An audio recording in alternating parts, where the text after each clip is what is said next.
You think moving day is stressful enough with the boxes and the bad back? Try having the neighborhood queen bee roll up with 7 police cruisers. Lights blazing.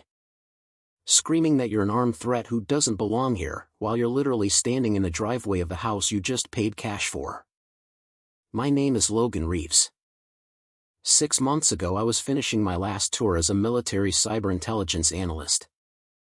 After 15 years of classified briefings and cleaning up other people's messes, all I wanted was a quiet colonial on a tree-lined street where nobody would bother me. The federal auction listing for 142 Oak Ridge Court in the Willow Creek development looked perfect, mountain views, good bones, and a price that made my realtor choke. What the listing didn't mention, and what the previous opioid mill executive owner never knew, was that the property came with a very special bonus nobody had noticed in 40 years. But I'm getting ahead of myself. The morning of the move started normal enough. Trucks arrived at 8. Furniture was mostly placed by noon. And I was finally starting to feel like a civilian again. That's when the white Range Rover convoy appeared like a funeral procession that forgot the body. Victoria Langford didn't knock. She marched straight up my driveway in a peach-colored blazer so stiff it could deflect bullets. Blonde helmet hair gleaming in the sun. Manicured claws gripping a clipboard like it was the 10 Commandments. "Excuse me," she called out in that syrupy voice people use right before they stab you. "We need to address your unauthorized occupancy immediately." I set down the box of kitchen stuff and kept my face neutral. I'd learned a long time ago that silence makes entitled people nervous. She didn't wait for an invitation. "I'm Victoria Langford, president of the Willow Creek Homeowners Association. You've made a grave error purchasing this property without board approval. Every home in this community falls under our covenants." I pulled out my phone and started recording, casually, like I was checking the time. "Ma'am, the federal closing documents are very clear. 142 Oak Ridge is not part of any HOA." Victoria's laugh was sharp enough to cut glass. "Oh honey, bless your heart. Every single lot in Willow Creek has been under our governance since 1987. She snapped her fingers and 2 matching polo shirt minions handed her a folder. The paper was suspiciously crisp. The font? Calibri. A font that didn't exist when that 1987 charter was supposedly written. I smiled the small, polite smile that used to drive interrogators crazy overseas. "Interesting document. Mind if my attorney takes a look?" Her left eye twitched. "You have 24 hours to submit the $6,500 initiation fee plus quarterly dues. Failure to comply will result in daily fines, liens, and eventual forced sale. We've done it before. People learn." Her husband Derek, a puffed-up former frat boy who still wore his college ring, stepped forward. "Community standards supersede your little piece of paper, pal." That's when old Mr. Harlan Whitaker, 92 years young and sharper than most lawyers, shuffled over from next door with his walker. "Victoria." "For God's sake," Harlan drawled in that gravelly Georgia accent. "That house has never been HOA property. I have the original 1983 plats in my den. You're embarrassing the whole board again." Victoria's smile didn't slip, but her voice dropped 20 degrees. "Mr. Whitaker, interfering with official HOA business is a violation of Section 14. I'd hate to see an elderly resident face enforcement action." The threat against a 92-year-old veteran made my jaw tighten. But Harlan just chuckled. "Darlin', I was reading title law while you were still in diapers. Your little laminated card doesn't scare me." Victoria spun back to me. Composure cracking. 24 hours. Mr. Reeves. Or the consequences will make you wish you'd never seen this zip code. They retreated in formation. I watched her make the call from her Range Rover. For minutes later the sirens started. 7 cruisers came screaming down the private road that wound through the entire development. They surrounded my house like I was public enemy number 1. Officers had hands on weapons.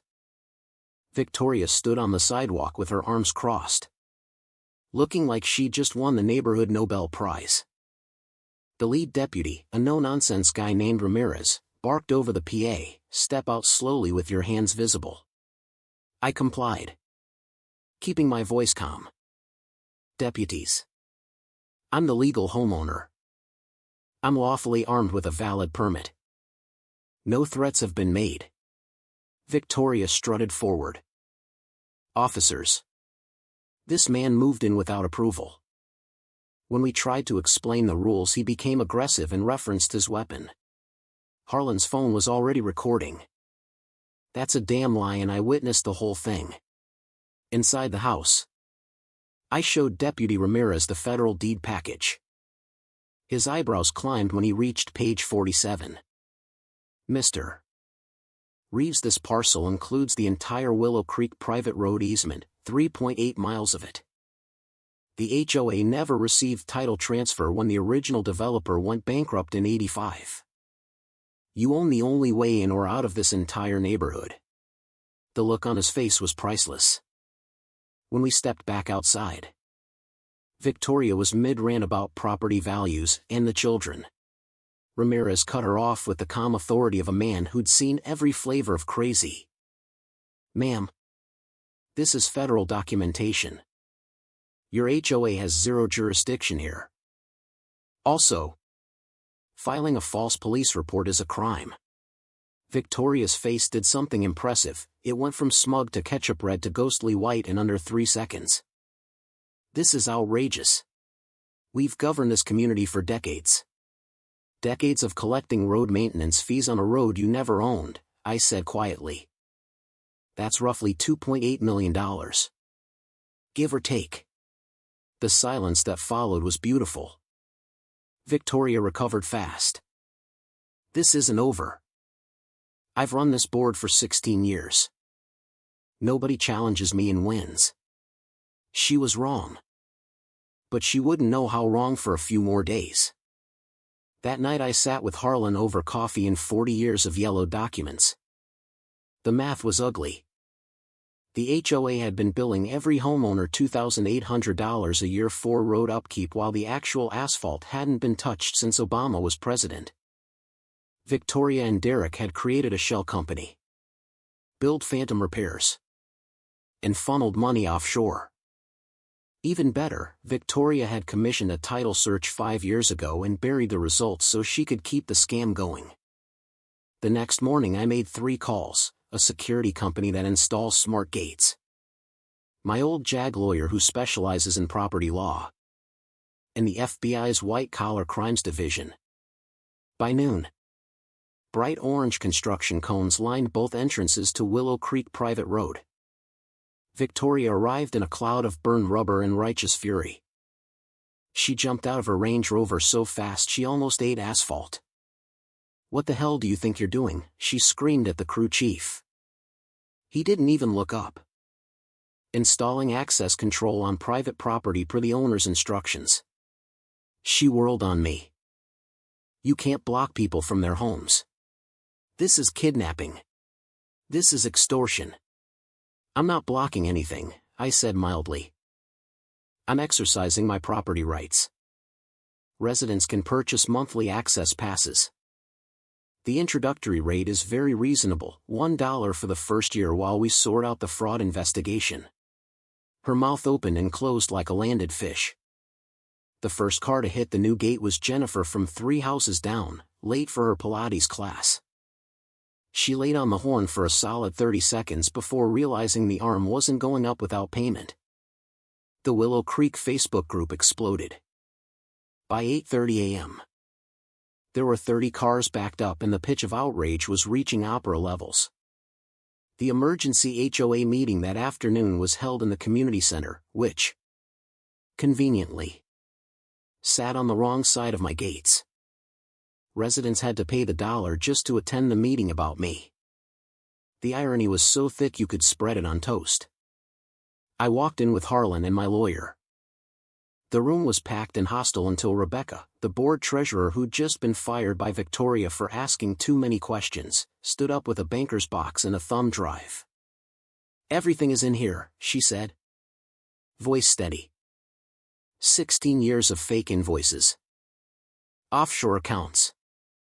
The title search Victoria buried. She knew the road wasn't ours. The room went from angry at me to angry at Victoria so fast I actually heard necks snap. Victoria tried the usual playbook, tears. Pearl clutching.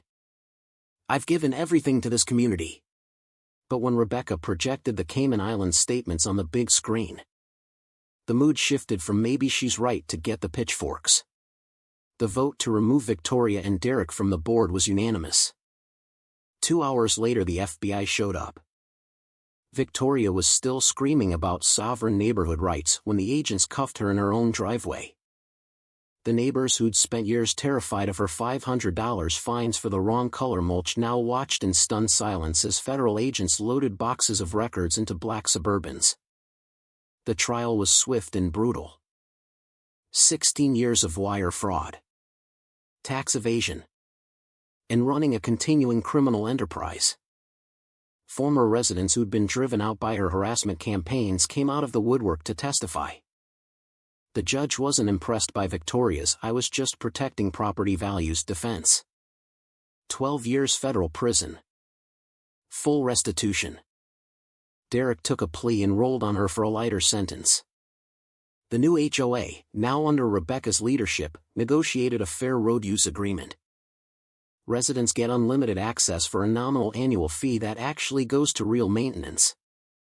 The toll system stayed. But now it's transparent, with quarterly reports posted online. I kept the gates mostly for the principle of it. Every time a former Victoria loyalist drives through, they have to pass the small bronze plaque I installed.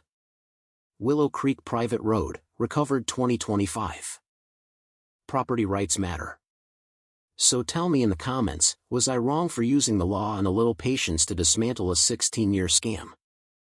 Or did Victoria finally get exactly what a neighborhood tyrant deserves? Who is really the villain, the quiet new guy who read the fine print? Or the smiling woman who weaponized community standards to rob her own neighbors blind? Drop your thoughts. I read every single one.